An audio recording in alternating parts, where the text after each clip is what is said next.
लंबोदरं परम सुंदर एकदंतं रक्तांबरं त्रयनयनं परमं पवित्रं उद्यादिवाकरनिभोज्ज्वलकान्तिकान्तं विघ्नेश्वरं सकल विघ्नहरो नमामि। नमस्कार प्रिय बंधुओं, आप सभी का हमारे YouTube चैनल में बहुत बहुत स्वागत है। आज की इस वीडियो में आप श्रवण करेंगे ज्येष्ठ कृष्ण पक्ष गणेश संकष्टी चतुर्थी व्रत की पवित्र पावनी कथा।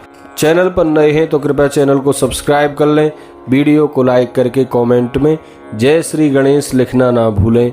आप सभी माता बहनों को, सभी श्रद्धालुओं को संकष्टी चतुर्थी व्रत की बहुत बहुत शुभकामनाएं। भगवान गणपति सदैव आपके ऊपर कृपा बरसाए रखें, आपके घरों में सदा माँ लक्ष्मी और रिद्धि सिद्धि शुभ लाभ सहित भगवान विघ्नहर्ता गणपति निवास करें। तो चलिए श्रवण करते हैं संकष्टी चतुर्थी व्रत की कथा। एक बार प्रेम से कहिए, बोलिए गणपति गजानन भगवान की जय। बंधु, गणेश संकष्टी चतुर्थी व्रत की कथा कुछ इस प्रकार है। प्राचीन काल की बात है, एक बार जब भगवान विष्णु का विवाह माँ लक्ष्मी के साथ निश्चित हो गया, विवाह की सारी तैयारी होने लगी। सभी देवताओं को निमंत्रण भेजे गए, परंतु गणेश जी को निमंत्रण नहीं दिया गया। कारण जो भी रहा हो, भगवान विष्णु की बारात जाने का समय आ गया। सभी देवता अपनी अपनी पत्नियों के साथ विवाह समारोह में आए। उन सबने देखा कि गणेश जी तो कहीं दिखाई दे नहीं रहे हैं। तब वे आपस में चर्चा करने लगे कि क्या गणेश जी को न्योता नहीं दिया या स्वयं गणेश जी नहीं आए। सभी को इस बात पर बड़ा आश्चर्य होने लगा। तभी सबने विचार किया कि क्यों ना भगवान विष्णु से ही इसका कारण पूछा जाए। सभी देवता भगवान विष्णु के पास पूछने के लिए गए। भगवान विष्णु ने कहा, हमने गणेश जी के पिता भोलेनाथ को निमंत्रण भेजा था। यदि गणेश जी अपने पिताजी के साथ आना चाहें तो आ जाते, अलग से न्योता देने की हमने आवश्यकता नहीं समझी। और दूसरी बात यह है कि उनको रोजाना 1.25 मन मूंग, 1.25 मन चावल, 1.25 मन घी और 1.25 मन लड्डू का भोजन दिन भर में चाहिए। यदि गणेश जी नहीं आए तो कोई बात नहीं, क्योंकि दूसरे के घर जाकर इतना सारा खाना पीना थोड़ा अच्छा भी नहीं लगता। इतनी वार्ता कर ही रहे थे कि किसी ने सुझाव दिया। बोले, यदि गणेश जी आ भी जाएं तो उनको द्वारपाल बनाकर बिठा देंगे कि आप घर की याद रखना, घर की देखभाल करना। आप तो चूहे पर बैठकर धीरे धीरे चलोगे तो बारात से बहुत पीछे रह जाओगे। यह सुझाव भी सबको पसंद आ गया। तो बंधुओं, विष्णु भगवान ने भी अपनी सहमति दे दी। होना क्या था कि इतने में गणेश जी वहां आ पहुंचे। उन्हें समझा बुझाकर घर की रखवाली करने बिठा दिया गया। बारात चल दी। तब नारद जी ने देखा कि गणेश जी तो दरवाजे पर ही बैठे हुए हैं। तो वे गणेश जी के पास गए और रुकने का कारण पूछा। गणेश जी कहने लगे कि विष्णु भगवान ने मेरा बहुत अपमान किया है।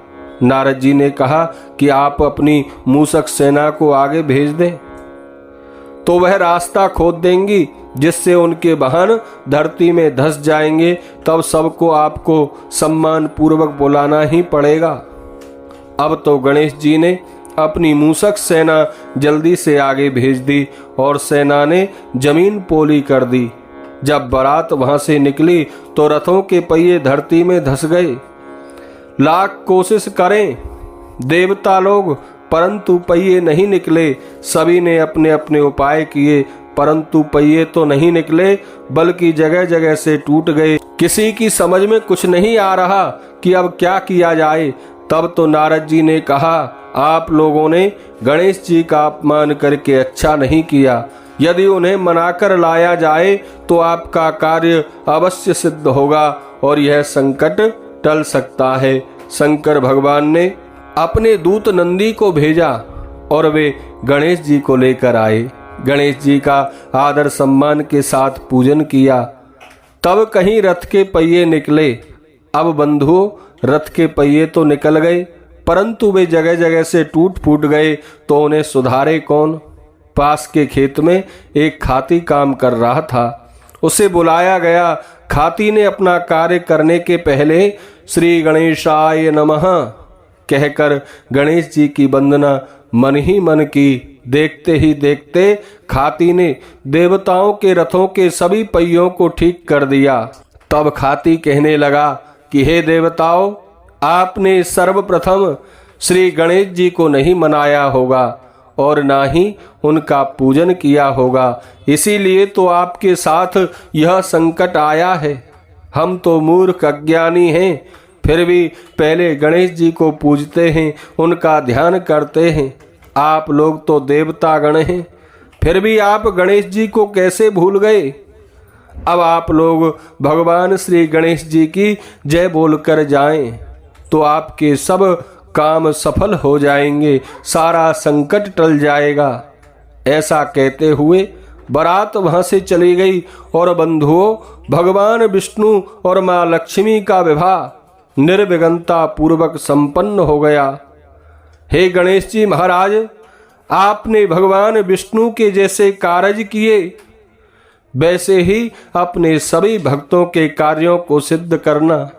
बोलिए गणपति गजानन भगवान की जय।